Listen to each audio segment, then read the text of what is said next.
All right, today I want to showcase some of the incredible work that the software team has been doing with test automation, allowing us to reliably and consistently test the ventilator and its performance. Here we have the ventilator set up with a Ingmar quick lung. We also have the AD instruments data acquisition unit set up as well to take data. And so I'm just going to walk through one set of the COVID-19 round 2 ventilator tests. So that's a table of 8 different tests, and you'll see how the software team has written this program to step through each of the tests one at a time. So we'll go ahead and start run COVID tests. Let's see it booting up here on the screen. Okay. All right, with that set up, we're going to come over here to the AD instruments and start data acquisition. All right, we got plots, that's good. And then coming back to the test computer, it prompts us to set the quick lung settings here. So we've got compliance of 50, resistance of 5. So we'll set that. No springs. It's 50 centimeters of compliance and 5 centimeters of resistance. So we'll answer the prompt and it will begin the test.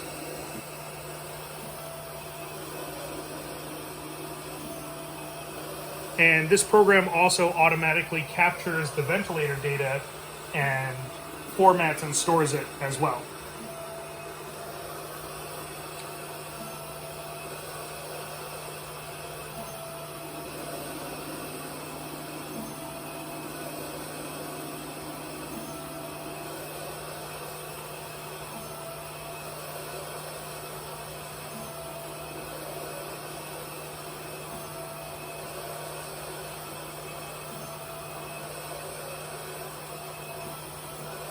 Kind of neat to look over at the AD instruments dashboard as well. We can see the data as it's being taken. So that's line 1 of the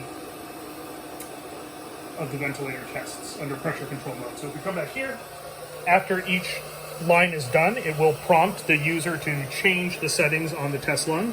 So compliance of 50 milliliters with no springs, and the linear resistance changes to 20 centimeters. Hit enter to confirm the settings, and it will begin the next test.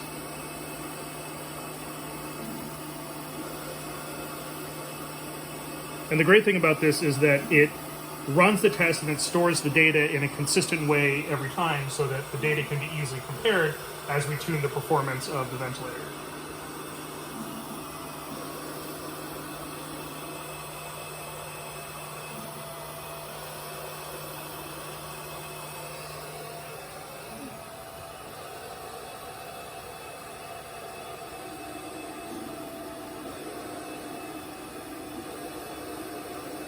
Okay, that's the end of that line of the test, and we're going to move to compliance of 20 milliliters.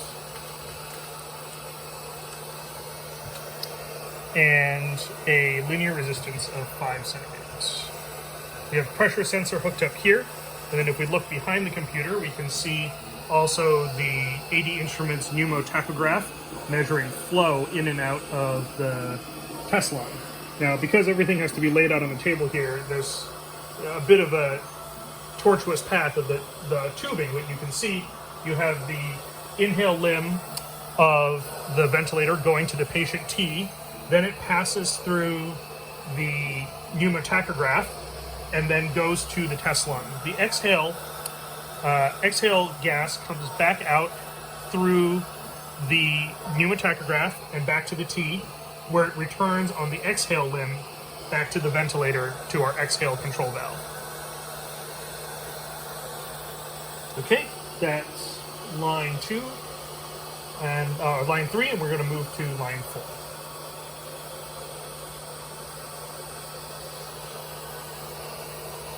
$20 milliliters and 20 centimeters.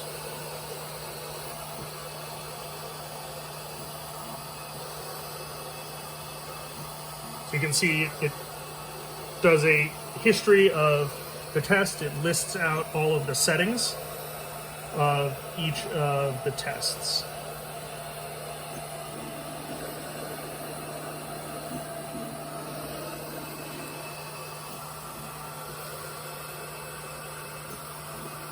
These tests are taken from the 80601 ventilator standard.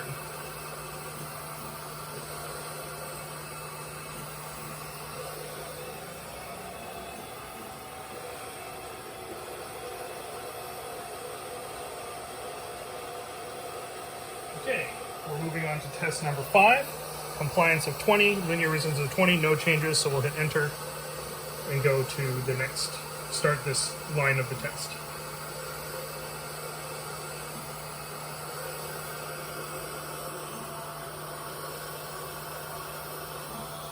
It's kind of fun to look over here. We can actually see all the lights on the ventilator as the stepper drivers driving these proportional pinch valves do their thing. And you can see the valves themselves moving.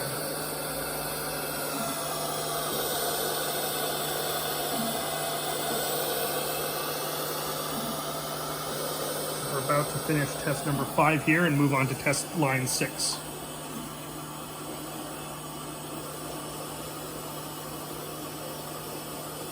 Okay, we're moving to a linear resistance of 50 centimeters per liter per second, and we're staying at compliance of 20 milliliters per centimeter H2O pressure.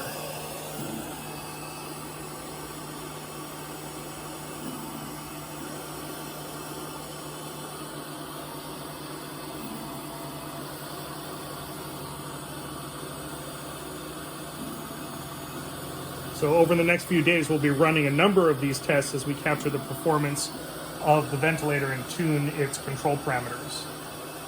For the purposes of this demonstration, we are using air only, the blower capturing ambient air to run the ventilator, but we'll also be doing these tests with pressurized air as a stand-in for oxygen, and eventually with oxygen itself. But for safety reasons, we're not doing the oxygen tests for this demo.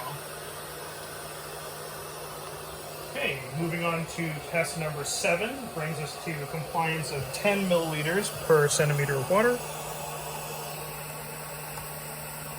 So we add the center spring here, and we switch the linear resistance staying actually at 50 centimeters per liter per second.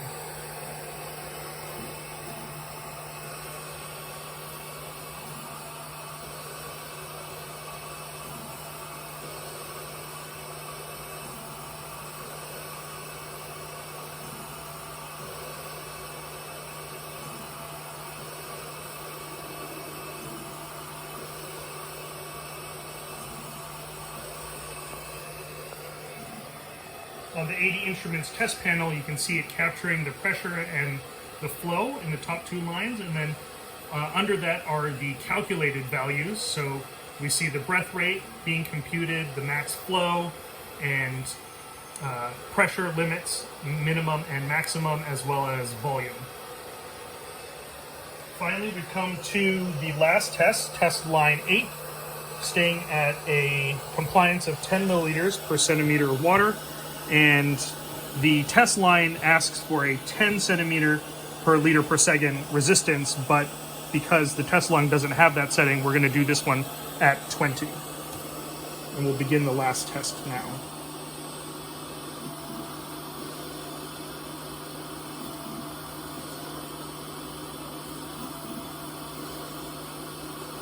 And so this software is in debug mode with the ventilator. It's communicating all of these settings to the ventilator in the same way that the GUI, the user interface, normally would communicate these settings. But in order to automate this test and to record the data, we have the test computer talking to the ventilator in debug mode instead.